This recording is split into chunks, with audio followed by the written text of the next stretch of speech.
My name is Lydia, I'm 36 years old, living in Charlotte, North Carolina, and I used to believe that silence was the best way to keep a family from falling apart. For the past 3 years, I've been transferring $1,745 every month to cover the mortgage on the house my mother lives in. That house sits in the suburbs of Greensboro, where I grew up, where old memories still linger, and where now, I'm no longer welcome. I'm not someone who seeks attention. Everything I did for the family was quiet: paying the electricity bills, fixing the roof after a storm, replacing the fridge when the old one leaked for a month and no one moved a finger. No one asked me to do it, but if I didn't, no one would. I used to think that if I helped long enough, maybe they'd start to see me as part of them. But then last Christmas came, and everything collapsed. Every year, by the end of November, my mother, Judith, would send out a group email to plan the holiday. Who brings what dish? Who handles the tree, the Christmas music, the gift schedule? That year, I got nothing. I assumed they forgot, so I waited patiently. One day, I opened the shared Google Drive folder we usually use to organize gifts, recipes, and even that year's playlist. It was gone. Every link now led to the same cold message: access denied. I texted my younger sister, Sarah? A simple question. I can't find the Christmas folder, did you take it down? No response. It wasn't until that evening that I received a text from my mother. Just one line: you must be busy this year, don't worry about Christmas. No checking in, no regret. Just a polite rejection, crafted to avoid confrontation. But to me it sounded like a steel door slamming shut. For good. Didn't cry. Crying is for things you don't expect. But me? I had a feeling. Still, when I read that message, I sat motionless on a kitchen chair for almost 10 minutes, like something inside me had just cracked. I didn't get angry. I simply realized one thing: while I was still making monthly mortgage payments, they were hanging garlands, wrapping presents, and silently crossing my name off their list. 2 years ago, I arrived late on Christmas Eve because of a client meeting that ran until 8 p.m. I brought a box of warm homemade gingerbread cookies and gifts for everyone. When I walked in, no one even looked up. Dinner was already served, every seat taken. I stood by the sink, eating off a paper plate. Someone muttered, "Oh, she remembered to show up." Everyone laughed. I never found out who said it, but it doesn't matter now. Back then, I made excuses. The holidays are stressful, I told myself. Maybe they didn't mean to forget I don't eat smoked meat. Maybe they just overlooked the mashed potatoes I bring every year, always gone by the end of the night. But now, I know better. Nothing about this was random. It was a decision. And I wasn't part of the vote. The next morning, I got up early and opened my December budget spreadsheet. Every line was clear. Mortgage: $1,745. Auto payment scheduled for the 3rd of each month. 36 months without fail. In that house, they hosted birthdays, small weddings, even my niece's graduation party. On hardwood floors I paid to have installed, but in all those moments, not once did anyone think to save me a seat at the table. I didn't cancel the payments right then, but for the first time, I stared at that number and asked myself a question I had never dared to voice. Why am I paying for a life I'm not even invited to be part of? That evening, I didn't turn on YouTube for another cheesy Christmas comedy. I sat in my apartment, quiet, treeless, undecorated, and let the silence settle. But this time, the silence wasn't loneliness. It was a reckoning. And I heard it loud and clear. I started paying closer attention to the empty spaces, not just in messages, but in the way they talked about me, or more accurately, the way they avoided mentioning me at all. A week after my mother's text, I checked the old group chat that used to include me, Sarah, our cousin Dylan, and Lexi, the one that was always buzzing during the holidays. The group had been renamed the Core Four. My name was no longer in the member list. I tried opening Holiday Central, the chat we used last year when we argued for hours over which song should open Christmas Eve. That group had vanished too. I searched my inbox for past invites, gift fund reminders, anything at all. But everything was blank. It didn't feel like I'd been forgotten. It felt like I'd been erased. While I was sitting still, my phone buzzed. A notification from Instagram. Lexi just posted a new story, home for the holidays. I opened it. A long dining table covered in a red cloth. Glowing yellow lights, people laughing, wine glasses raised. I recognized the chandelier above the table. It was the one I ordered from New York and personally drove down 2 years ago, because my mother had said the local options looked cheap. At the center of the photo was my mother, Judith, pouring wine for Lexi, her hand gently resting on Sarah's shoulder. No one seemed to notice the phone recording, or maybe they just didn't care. The caption underneath, written by Sarah, read, "Family is where the heart always finds its way back." I zoomed into every corner of the table. There wasn't a single empty chair. That night, I pulled out a box of old cards from the drawer. Cards I'd kept because I believed one day I would look back and feel like I truly belonged somewhere. To our beloved Lydia. Thanks for always being the reliable one. Couldn't have pulled this off without you. But now, reading them felt hollow. They were like copy-paste messages, repeated every year, signed, sent, and forgotten. I started retracing every Christmas. The year I was 30, when I bought a silver flatware set for the party. My mother said, "Oh, Lydia, that must have been expensive. But well, since you've already bought it, let's use it." The year I was 32, when I stayed up until nearly 2 a.m. decorating 120 gingerbread cookies for the church gathering. When I arrived, they were dumped into a nameless basket, and my mother smiled at the guests. "Sarah made these, so talented." I used to think, well, I'm the older one, let it go. I told myself that as long as they were happy, it didn't matter.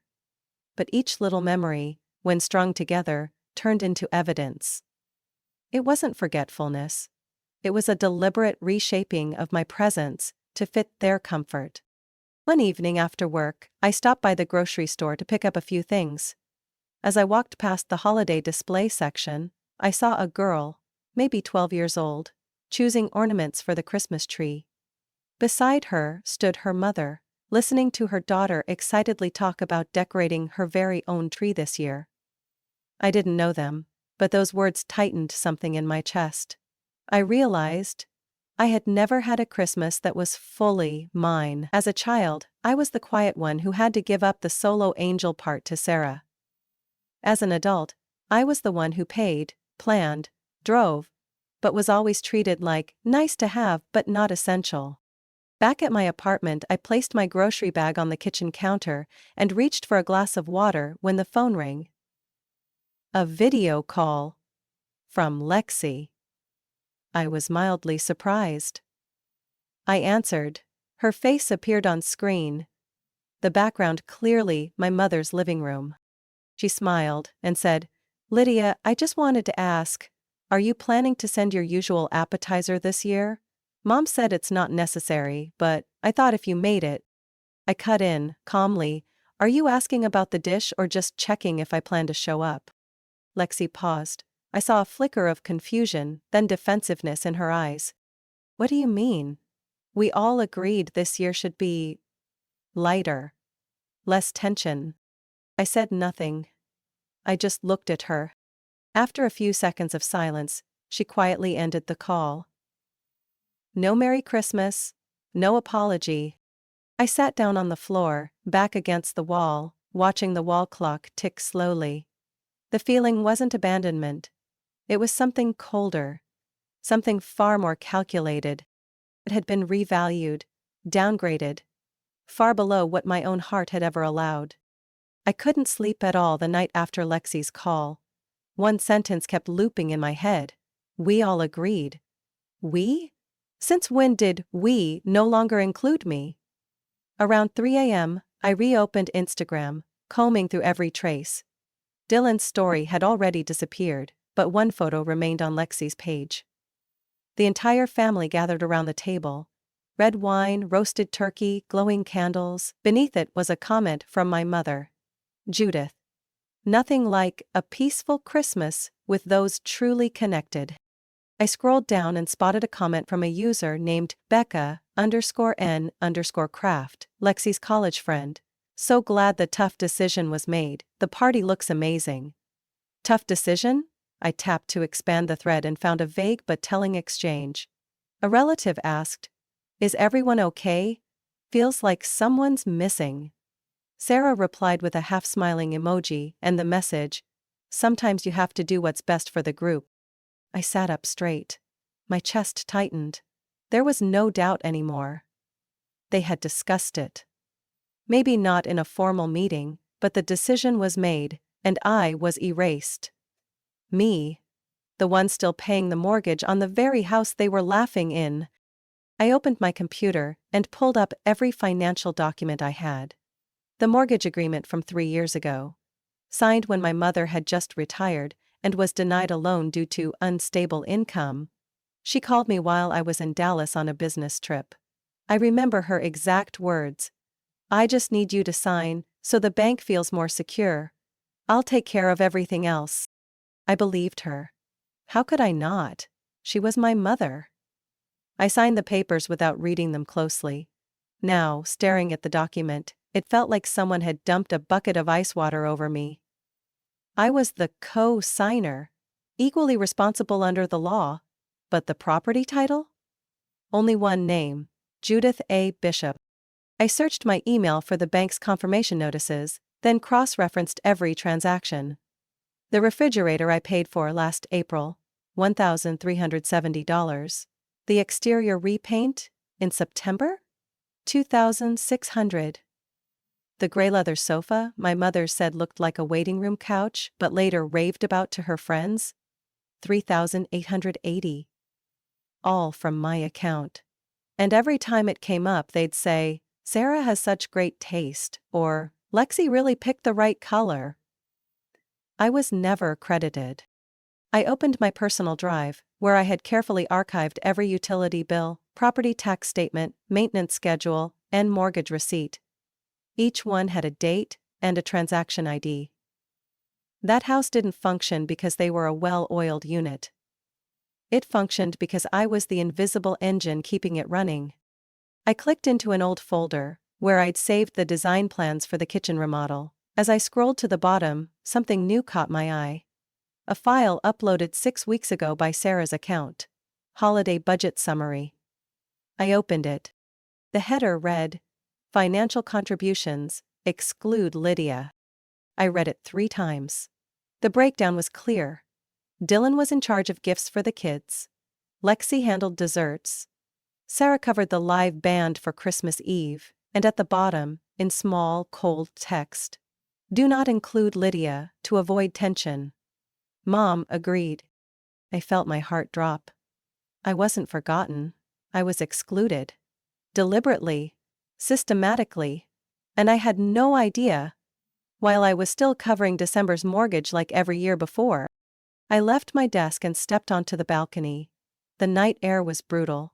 The wind slapped my face, like a truth I'd been avoiding. I didn't cry. I had no tears left for things that were now unmistakably clear. But I also wasn't the woman who would nod and stay silent anymore. I returned to my desk, opened a new folder and named it Exit Plan. I began dragging in files. Bills. Contracts. Screenshots. Payment confirmations.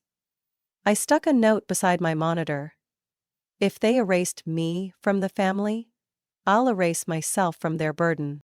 On the morning of December 21st, I made coffee like usual, except this time my hands were steady. No more just wait a few more days. No more maybe they'll come around. I opened my laptop, launched the banking app, and slowly typed in my password like it was a sacred ritual. Under auto payments, there it was. Crenshaw Mortgage Services, $1,745. Scheduled for December 23rd. I hovered over Cancel Recurring Payment. 1 click. No second thoughts. No confirmation. and just like that, it vanished. As if it was never my duty to begin with. I stood, poured the rest of my coffee, and looked out the window. North Carolina was wrapped in fog, but inside I had never felt clearer. I told no one. No text to my mother. No warning email to Sarah.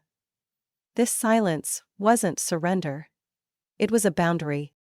That afternoon, I reviewed the utility bills.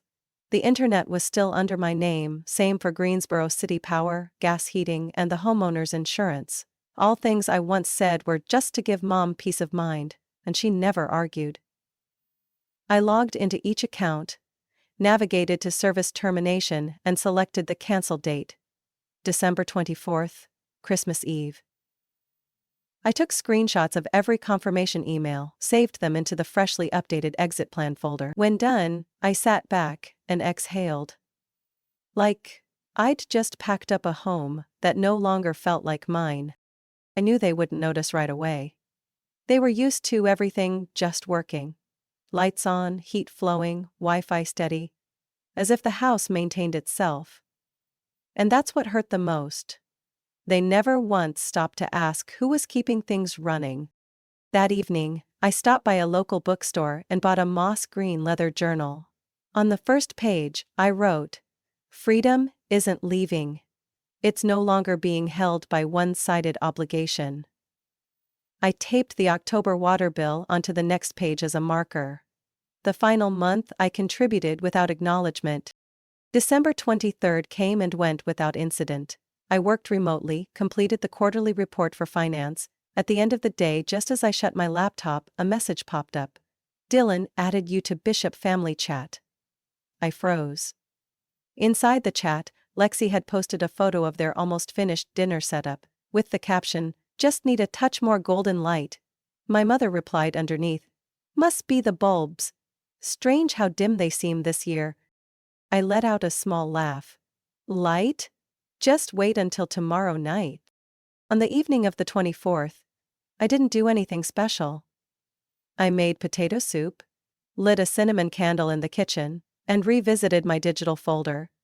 I checked each email, every service now showed status. Cancelled. I didn't feel triumphant, but I felt light. Like I'd restored justice to a place where I once thought it didn't matter.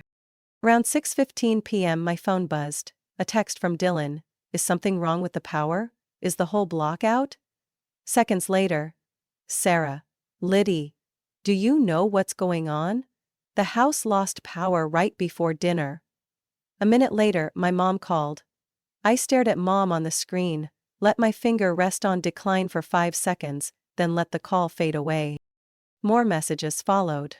"Lexi, did you really do this?" "Sarah, everyone's freaking out." And then, the final one from my mother. "If you did this, I'll never forgive you." I didn't respond. I didn't need their forgiveness. I just needed them to understand.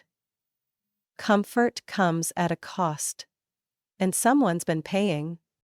I got up, opened the window, and let the cold air flood the room. Outside, the streets were eerily quiet. This Christmas didn't feel sad. Just different. And that difference was mine to own. I had stopped waiting for something that was never coming. Acknowledgement. Back at my desk, my phone buzzed one last time. "Lexi? Mom's crying. Dad called the power company. They said the account's in your name. Did you really do this?" I read it. Flipped the phone face down. No explanation needed. For once, my silence had weight. On Christmas night, around 7 p.m., while I sipped Merlot by candlelight at my kitchen table, my phone lit up with a flood of messages. "Sarah, power's out, Mom's freaking out." "Dylan, internet's down, we can't reach the live band." "Lexi, was it you, Lydia? Please don't tell me you actually..." I didn't reply. I set my wine glass down, turned on the radio to soft classical music, and curled into my armchair. Outside, snow began to fall. I wrapped myself in a thin blanket and let the world outside scramble in a darkness they never expected. An hour later, my phone rang. Mom. I didn't touch it. 7 missed calls followed. Then, one final text. Short. Familiar. Almost comical in its predictability. You really are the disgrace of this family. I read it without reacting. No sting, no anger. Just the numb familiarity of a cassette tape played too many times. I had heard enough. Now it was their turn. To hear themselves, in silence, and in the dark. At 9:18 p.m. an email came in from Olivia. My cousin, the only one who checked on me last year when I had the flu, subject line, you need to hear this. Inside. A single audio file and one sentence. I don't agree with how they treat you. They think I don't notice. But I recorded it. I put on headphones. The first voice was Sarah, tense, bitter. I told you. She always makes things heavy, like she's the backbone of everything. Then Dylan, scoffing. We only let her name be on the accounts because her credit score's high, not because we trust her. Then my mother, calm and tired, as if reciting something well rehearsed. I never really saw Lydia as part of the family. She's just convenient. Always showing up on time, paying on time. But no one remembers someone just for paying the bills. A long pause. Then laughter. No pushback. No defense. I took off the headphones. Not because I was shocked. Because I wasn't. I had always suspected. Now I had proof. I opened my exit plan folder and created a new subfolder, audio proof. The file saved as convenient_not_family MP3. It sounded like a brand. But really, it was just the truth. By midnight, I placed my phone on the table and turned on silent mode. Outside, faint fireworks welcomed Christmas. I didn't turn on the TV, didn't scroll, didn't seek apologies, because I knew they wouldn't come. My apartment remained bright, warm, and quiet. Unlike the house in Greensboro, where candles might be lit, flashlights might flicker, and wine might be poured in darkness, here, no one needed me to be the background to their comfort. At 1 a.m., Olivia texted again. I couldn't stomach what they said. You deserve better. I replied with just one sentence. I know. And I'll make sure they know too. Not with arguments. Not with blame. But by letting the truth speak for itself. With that audio, the bills, the records, I had everything. And soon, they would be forced to face the foundation they'd been standing on all this time. The one person they thought they could discard at will. I closed my eyes, letting the music drift in. Tonight, I wasn't left out of the table. I walked away, carrying the light. And left behind one question they'd all be asking, come morning. If Lydia's gone, who's keeping everything together now? On the morning of December 25th, I woke up earlier than usual. No alarms, no calls reminding me about breakfast. No one expected me to make French toast, like every other year. My apartment was completely silent, and to me that was the most soothing sound after a long year suffocated by unspoken obligations. I made coffee, opened my laptop, pulled up the exit plan folder, and clicked on the section I titled Impact. There I had sorted everything into 3 separate bundles: financial, legal, personnel. Each file was clearly labeled and easy to navigate. Electric bills, property tax declarations, furniture receipts, and most prominently, the audio file titled convenient_not_family MIT3. The first email I sent was to Mr. Richard Foreman, Director of Human Resources at the bank where Dylan worked. Subject line: Report regarding ethical and financial misconduct, Dylan Bishop. I didn't include any harsh language, just facts. For the past 3 years, Dylan and the family had used property listed under my name for personal gain, without financial transparency. I attached account statements showing I had been paying for housing, utilities, and lastly, the audio clip where he scoffed about letting her be on the paperwork because she has good credit. The second email went to the Winterlight Foundation, a charity board where my mother, Mrs. Judith Bishop, was publicly referred to as the inspiring woman behind our community drives. I had anonymously donated for 2 consecutive years over $6,000 from my personal account at her request. In the email, I clarified the true source of the contributions, attaching donation receipts and bank transactions. Ended with a sentence: "I am not requesting a refund, I only ask that my name be properly attributed, or at the very least, separated from these fabrications." The final email I sent to Valerie Price, an editor at the Charlotte Gazette, whom I had once worked with on an article about housing for low-income families. I sent only one thing: the audio file. No commentary. No agenda. I let the truth speak for itself. 30 minutes later, the first response came from Valerie. "We are reviewing the content. If verified, this could be a serious matter regarding the Bishop family's public reputation." That afternoon, I shut my laptop and went out to get a cheese baguette and a latte. When I returned, an official notice was already posted on the Winterlight Foundation's website. Due to unclear funding origins during the 2020-2023 period, we are temporarily removing Mrs. Judith Bishop's name from our list of honorary representatives, pending review. I wasn't surprised. I just felt justice. A quiet kind of justice I once thought only existed in movies. Around 4 p.m., Olivia texted, "What did you just do? Dylan's been called into HR." An hour later, Dylan called. I didn't answer. He left a voicemail. "Lydia, have you lost your mind? You went public with family matters? I could lose my job." I listened, then deleted it. He called it family matters. I called it the truth. And the truth doesn't need permission to exist. My mother stayed silent the whole evening. No messages, no accusations. But I knew she saw it. I knew she was livid in the dark. Not just because she was humiliated, but because for the first time, I wasn't there to clean up the mess. Around 8 p.m., Valerie emailed again.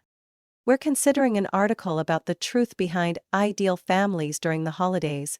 If you're open to sharing, we'd love to hear more about your role and how you quietly carried the weight." I didn't respond right away. Not because I was afraid, but because I was deciding whether now was the time to finally tell my story. That night, I wrote in my notebook, "Not everyone wants the truth. But eventually everyone has to live with the consequences of ignoring it." 2 days after Christmas, I woke up with a clear, cold sense of calm. I no longer cared what people said behind my back. I no longer counted missed calls or angry messages. I made a cup of black tea, sat down at my desk, opened my laptop and started typing. No warm greetings. No dear mom. I've been cut off from this family, so I'm withdrawing from its finances. I hold no further responsibility for the house in Greensboro. No more utility bills under my name, no more mortgage liabilities. I'm no longer the invisible engine that kept things running without recognition. And I'm no longer the silent wallet funding parties I was never invited to. I attached a single PDF, a line-digit breakdown of every expense I'd paid from 2020 until now, including roof repairs after the storm, a new heating unit, last winter's utility bills, every detail accounted for. Next to each line was a clear note: not requesting reimbursement, no expectations, for record only. I titled the email, "Termination of Financial Responsibility." Recipients: Judith Bishop, with copies to Dylan, Sarah, Lexi, and Olivia. I didn't wait for a reply. I didn't want one. The next morning, I went to the Charlotte branch of the bank where I held my main account, the same place I'd signed on to co-finance the house for my mother. A young woman named Cassidy greeted me. Her smile was professional, but her eyes flicked to the thick folder I carried. I placed it on the desk. "I'd like to transfer full responsibility for the loan to the primary borrower, Mrs. Judith Bishop. Here's the notarized request." her signed consent, and verification from an independent legal office. Everything is prepared. She blinked, hesitating slightly. Ms. Lydia, you understand that once this is signed, you'll no longer have access or authority over any aspect of this loan. I understand, I said evenly. And I don't need it. Cassidy carefully reviewed every document and signature. After about 15 minutes, she confirmed. It'll take 3 to 5 business days to update our records, but as of now, your legal obligations toward the loan are officially concluded. I signed one last line beneath the phrase, full financial responsibility transfer. As the pen left the paper, I felt something slip from around my chest. An invisible chain I'd worn for the past 3 years. No one walked me out of the branch. I didn't need anyone. I opened the door myself, stepped into the daylight, and let the winter wind brush my collar. Back home, I checked my phone.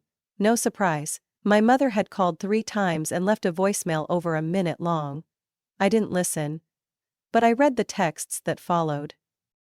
You're destroying everything I built. This can't be undone. Do you even understand the consequences? I didn't respond. Instead, I opened a new email. This one was addressed to my personal attorney, a woman I met last year at a financial independence seminar for women. I wrote, requesting consultation on next steps to fully protect personal assets, including privacy, reputation, and avoidance of any unnecessary civil entanglements with family third parties. I never thought I'd need a lawyer to guard my boundaries from my own blood. But today, I didn't feel defeated. I felt clear-headed, because finally, I'd accepted what I'd spent a lifetime delaying. Love doesn't come with obligation if there's no acknowledgement. That afternoon, Olivia texted me. I just walked out of the church where everyone's gathered, people are talking, Mom says you betrayed the family. I replied. I didn't betray anyone, I just let go of the rope they kept tightening. I stood in front of the mirror and looked into my eyes. Gone was the girl desperate to please. All I saw was a woman who finally ended the exploitation. At the exact right moment. The first week of January passed in a kind of quiet I hadn't known since entering adulthood. No sudden phone calls, no accusatory texts, no requests like, "Can you help Mom with this one little thing?" or, "Sarah's short on her phone bill from last month, can you spot her?" Everything was silent. And to me, it wasn't an eerie emptiness. It was a breath of space. Each morning, I got up early, brewed my own coffee, and read a few chapters of books I'd never had time to open before. I walked around the park near my home, letting the winter chill sting my cheeks and the wind sweep through my hair, like it was rinsing away the years I'd spent as someone's convenient shadow. I started rewriting my personal financial plan, for the first time, just for me. One Saturday afternoon, as I was placing some dried lavender stems into a glass jar, the doorbell rang. I looked through the peephole and froze. Olivia, my cousin, stood there holding a canvas bag, wearing a thin coat, eyes cast downward like she was wrestling something inside. I opened the door. No words, no smile. She stepped in, set the bag on the table, and pulled out a tin of ginger cookies. The kind I've loved since childhood but never once received from anyone. I made them myself, Olivia said softly. Wasn't sure if you still liked them. I nodded slightly and invited her to sit by the fireplace. The room was quiet for a few minutes, the only sound being the soft crackle of burning logs. I needed to say something, she began. I heard everything they said, at the party and after it all blew up. And I felt ashamed. I stayed silent. I let her continue. I used to think, staying out of it meant I wasn't doing anything wrong. But my silence was part of the same cycle. She looked at me. Truly looked, not avoiding. I'm sorry I didn't stand up for you sooner. I know you stayed quiet for years thinking that was how you kept the family together. But no one has the right to turn kindness into a condition they can exploit. Something softened in me. Not from pain, but because someone had finally said what I'd been waiting over a decade to hear. That acknowledgement doesn't come from gratitude. It comes from understanding. And today, Olivia gave me that. We talked for hours. Not about the drama. Not about who said what or who defended whom. We talked about what it was like to grow up in a family where roles were handed out like scripts. Who's the successful child? Who's the one to rescue? Who's the sacrificial one? I used to believe my role was fixed. Now I know I can leave the stage anytime I choose. Before leaving, Olivia turned to ask, "If Grandma ever asks why you don't come around anymore, what should I tell her?" I didn't need long to answer. I simply said, "Tell her I'm still here, I'm just not waiting for an invitation." After she left, I stood on the balcony, looking out over the red brick buildings in the evening light. I thought about every Christmas past, every meal I cooked and ate alone, every gift I signed from all of us because Mom said, "It'll feel warmer that way." Those memories no longer felt like weight. They were just evidence of someone who once loved and is now learning to love herself. I don't need them to call and apologize. I don't need a letter explaining everything. I don't need to go back. Because for the first time, I'm no longer standing outside, hoping to be let in. I've built myself a home, quiet enough that it doesn't need Christmas bells at the door. I opened the fridge, took out leftover pasta, poured a small glass of wine. And as I sat at the table with just one chair, I realized, sometimes, healing doesn't come from a gesture of forgiveness. It comes from the moment you no longer feel the need to be accepted in order to live according to your own worth. Lydia's story proves that sacrifice holds no value when it's treated as a default obligation. When family ties are buried beneath silence, exploitation, and neglect, walking away isn't betrayal, it's a brave act of reclaiming your self-worth. In real life, if you've carried your family on your back and still been treated as disposable, remember, you don't need an invitation to exist. You have the right to walk away, draw new boundaries, and build a life where everything you give is seen and valued. What do you think about Lydia's decision? Was she too harsh, or was she simply taking back what she deserved? Share your thoughts below, and don't forget to follow the channel for more powerful stories about family and life.